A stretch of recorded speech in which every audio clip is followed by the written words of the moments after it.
What is going on, everybody? Welcome back to Red Seat Radio. My name is Corbin, and this was my biggest fear with Kike Hernandez going down and going on to the IL. Obviously, injuries aren't contagious, but sometimes it really does feel that way. And today is one of those days because now joining Kike Hernandez is Garrett Whitlock on the IL. Now, Garrett Whitlock was scheduled to start the final game of this Mariners series, and it creates a really interesting predicament. So that's what we're going to talk about today. We're going to talk about obviously the injury that's affecting Garrett Whitlock, how it affects him personally, and how long he'll be on the IL and stuff like that. We're also going to talk about how this affects the Red Sox, because this is a pretty big blow to the Red Sox, and it's not just because we're losing Garrett Whitlock. But before we get into that, do me a favor, make sure you guys have hit that subscribe button if you haven't already. If you're new here, we're only about 200 or 300 subscribers away from 1,500 subscribers. Let's see if we can get there by the end of this month. Also, make sure you guys are hitting the like button on these videos as well. It is the best way to help this channel out, and it would mean a lot to me.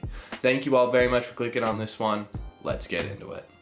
So obviously we have to start with what the actual injury was to Garrett Whitlock. The injury that is putting Whitlock on the IL is right hip inflammation, which is pretty eerily similar to Kike Hernandez's injury, but Kike's on the 10-day and Garrett Whitlock was placed on the 15-day IL. And much like Kike Hernandez, I don't think this injury is going to affect Garrett Whitlock too much long term. I actually think a little stint on the IL could be kind of good for Garrett Whitlock. You could tell he was playing through a pretty decent amount of pain in his last start, and not to mention his last couple of starts haven't been great. So maybe this 15-day IL stint could be good for him to fully recalibrate and get back to 100%. The other reason this could be good for Garrett Whitlock specifically is because it allows him to really hone in on what was going on the last couple of starts. Obviously, the start before last, he had a really good outing, but he didn't have a lot of strikeouts. His velo was down, his slider's still getting hammered. So maybe this allows him the time to sit down and say, hey, was this the injury that I was battling through that wasn't allowing me to pitch fully at 100%, or was there something else behind this? Obviously, your main goal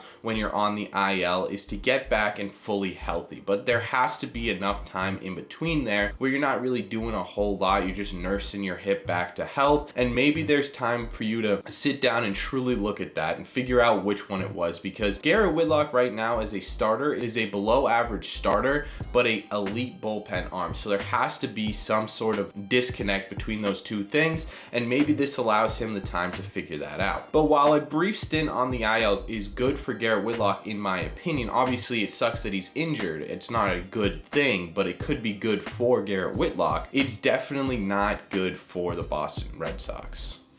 The Red Sox yesterday also had to call up Rob Refsnyder because of Alex Verdugo getting banged up in LA. And we talked about all the other people that are feeling the struggles of this West Coast road trip in our video about Kike Hernandez. So now you can add Verdugo onto there. And the guy I want to highlight more importantly when we're talking about Garrett Whitlock going on the IL was Nate Eovaldi, who also said that he had some hip pain as well in his start. So now you've got two banged up pitchers, one on the IL, one trying to battle through it, who could end up on the IL because he's trying to battle through it, and you don't have a ton of backups. That's the problem with Garrett Whitlock going down right now.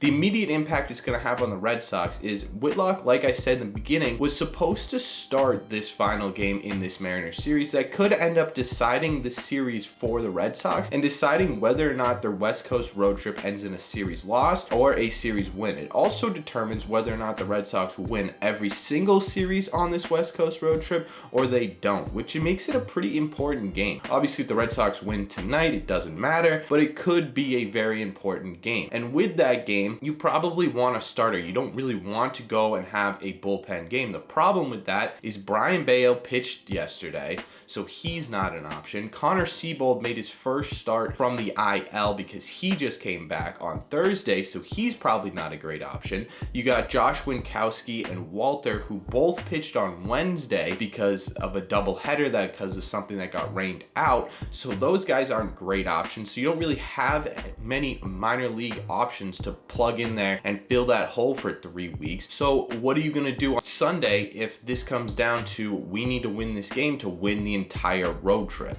It'll be a really interesting concept for Alex Cora, and honestly, I feel kind of bad for him. This roster has been shuffled up so much in the last couple of series. It feels like every other day we're seeing guys get sent up, guys get sent down, injuries happening, shuffling of the lineups. It's been insane the last couple of days. So I'm just excited for this road trip to end because I cannot stand the thought of any more Red Sox players going on the IL. I can't stand the thought or the fact that the Red Sox are going to have to shuffle up more lineups. They're going to have to start playing bullpen games against teams that we should really be winning against. It's because of the fact that we're doing well right now. We should be beating these teams, but you can't because now you got your bullpen. It's becoming a big, huge mess, and I'm not excited for it. So I just want the Red Sox to get done with this Mariners series. I don't honestly care if they win the series. Just get back to Fenway, nurse your guys back to health, because we cannot afford to lose any other momentum in this season because of the way we started. Let me know what your thoughts on Garrett Whitlock going down are. Do you think this could be good for Garrett Whitlock? Do you think this is a bad thing for Garrett Whitlock? What are your thoughts on that? What are your thoughts on what's going to happen with his spot on the team? How are they going to fill that? And what do you think this means for the Red Sox in general? Do you think this has a more contagious effect like I have a fear it's going to? What are your thoughts on everything down below?